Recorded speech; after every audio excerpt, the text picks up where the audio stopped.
Welcome to Digital Alap. আজি আমি আলোচনা কৰিম LPUPৰ কেটেগৰী ৱাইজ কাট অফ কিমান যাব পাৰে তাৰ এটা এক্সপেক্টেড প্ৰেডিকশ্যন আমি এই ভিডিঅ'ৰ জৰিয়তে কৰিম। হয়, ইতিমধ্যে আমাৰ যি নিৰ্বাচনী কোড অফ কণ্ডাক্ট তাৰ সময়সীমা উকলিব আৰু 4 তাৰিখে আমাৰ নিৰ্বাচনী ফলাফল প্ৰকাশ পাব। তাৰপিছতে আমাৰ যি LPUPৰ নিযুক্তি প্ৰক্ৰিয়াৰ কামখিনি ষ্টপ হৈ আছিলে সেইখিনি পুনৰ আৰম্ভ হ'ব আৰু খুব সোনকালে হ'ব। হয়তো 15 তাৰিখৰ ভিতৰত কিবা এটা হ'লেও আপডেট আহিব এই নিযুক্তি সন্দৰ্ভত অফিচিয়েলভাৱে। গতিকে এতিয়া কথা হ'ল কি আমাৰ কাট অফ কিমান যাব পাৰে ডিষ্ট্ৰিক্ট ৱাইজ বা আমাৰ কেটেগৰী ৱাইজ তাৰে এটা থুলমূল আভাস আমি এই ভিডিঅ'ৰ জৰিয়তে আলোচনা কৰিম। গতিকে আপোনালোকে ভিডিঅ'টো শেষলৈকে যাব আৰু চেনেলটো যদি ছাবস্ক্ৰাইব কৰে ছাবস্ক্ৰাইব কৰিব। আমি জানো যে ডিষ্ট্ৰিক্ট ৱাইজ কেটেগৰী ৱাইজ বিভিন্ন ধৰণৰ ডিষ্ট্ৰিক্টত বিভিন্ন ধৰণৰ হ'ব। তথাপি এভাৰেজ কিমান কাট অফ আপোনাৰ কেটেগৰী ৱাইজ আৰু পাৰ্চেণ্টেজ মাৰ্ক ৱাইজ কিমান এটা যাব পাৰে এভাৰেজ সেইটো আমি থুলমূলকৈ আলোচনা কৰিম। আমিতো জানোৱেই যে বিভিন্ন ডিষ্ট্ৰিক্টত বিভিন্ন কেটেগৰীত বিভিন্ন ধৰণৰ হ'ব পাৰে। তো আমি প্ৰথমতে যদি চাওঁ টি ট্ৰাইবছত এইবাৰ যথেষ্ট পোষ্ট আহিছে। টি ট্ৰাইবছত যদি চাই টোটেল পোষ্ট আহিছে 264 পোষ্ট আহিছে। যথেষ্টখিনি এইবাৰ প্ৰথমবাৰৰ বাবে LPUPৰ নিযুক্তিৰ ক্ষেত্ৰত ৰিজাৰ্ভেশ্যন আহিছে। 264 পোষ্ট দিছে টি ট্ৰাইবছৰ কাৰণে কিন্তু এইবাৰ যথেষ্টখিনি ভাল খবৰ যে তেওঁলোকে কম নম্বৰতে তেওঁলোকে মেৰিট লিষ্টত সোমাবলৈ সক্ষম হ'ব। টি ট্ৰাইবছৰ কাৰণে 54-55ত তেওঁলোকে এপ্লাই কৰিলে পাই যাব। যথেষ্টখিনি তেওঁলোকৰ কাৰণে এটা ভাল সুবিধা আছে এইবাৰ টি ট্ৰাইবছৰ 54-55ত তেওঁলোকে পাই যাব। তাৰপিছতে যদি চাই PWDটো আছে 245 পোষ্ট আছে। PWDৰো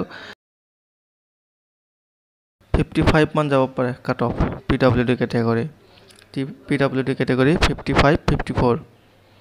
তাৰপিছতে ST হিলছত তাতো আপোনাৰ 55-54 যাব পাৰে ST হিলছত, কাৰণ ST হিলছত 266 পোষ্ট আছে আৰু তাত ইমান ST হিলছত কিন্তু বহুত এটা কাট অফ আগতো যোৱা নাই, দেখা যথেষ্টখিনি কম গৈছে অন্য কেটেগৰীৰ তুলনাত। ST হিলছত ST প্লেনছত অকণমান যায় কিন্তু ST হিলছত যথেষ্ট কম যায়। গতিকে এইবাৰো কম যাব। এই PWD টি ট্ৰাইবছৰ সমানে যাব পাৰে, এটা নিম্ন পৰিমাণৰে হয়। তিনিওটা কেটেগৰী প্ৰায় সমানে যাব 54-55 এনেকুৱা ধৰণৰ ভিতৰতে ST হিলছ থকা সকলে পাই যাব 54-55। আৰু ST প্লেনত আছে পোষ্ট 277 পোষ্ট আছে ST প্লেনত, আৰু ST প্লেনত এইবাৰ 56 মান থকা সকলে পাই যাব। ST প্লেন কেটেগৰীৰ কেণ্ডিডেটসকলে 56 মানতে এইবাৰ পোৱাৰ চান্স আছে। আৰু SC কেটেগৰীত 248 মান আছে, 248 পোষ্ট আছে। আৰু SC কেটেগৰীত এইবাৰ আপোনালোকে অনুমান কৰিব পাৰে যে 57 মানত SC কেণ্ডিডেটসকলে চাকৰি পাবলৈ সক্ষম হ'ব পাৰে। 248 পোষ্ট আছে SC কেটেগৰীৰ, কাট অফ যাব পাৰে 57। আৰু OBC কেটেগৰীৰ পোষ্ট আছে 484 পোষ্ট আছে। আৰু OBC কেণ্ডিডেটসকলে 58-59 মানত আশা কৰিব পাৰে। 58-59 তেওঁলোকে পাব পাৰে 58-59ৰ ভিতৰত 484 আছে পোষ্ট। তাৰপিছতে আনৰিজাৰ্ভ কেটেগৰীত 1372 পোষ্ট আছে। যথেষ্টখিনি পোষ্ট আছে যদিও আনৰিজাৰ্ভ কেটেগৰীত চবেই এপ্লাই কৰিব পাৰে। 1372 পোষ্ট আছে, কিন্তু এইটো কেটেগৰী সকলোৰে কাৰণে অ'পেন। আৰু ইয়াত কাট অফ যাব পাৰে 62 মান যাব পাৰে।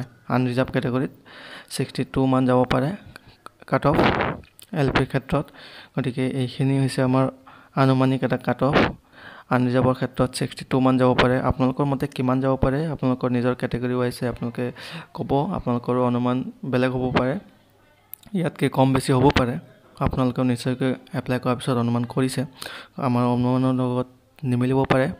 গতিকে আনৰিজাৰ্ভৰ ক্ষেত্ৰত 62 মান ধৰিছোঁ আমাৰ অনুমান মতে, আৰু OBCৰ ক্ষেত্ৰত 58-59 এনেকৈ 59 মানত তেওঁলোকে পাই যাব পাৰে।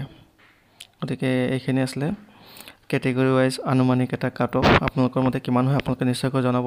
পৰৱৰ্তী সময়ত এই LPUP নিযুক্তি সন্দৰ্ভত আপডেট আকৌ লৈ আহিম।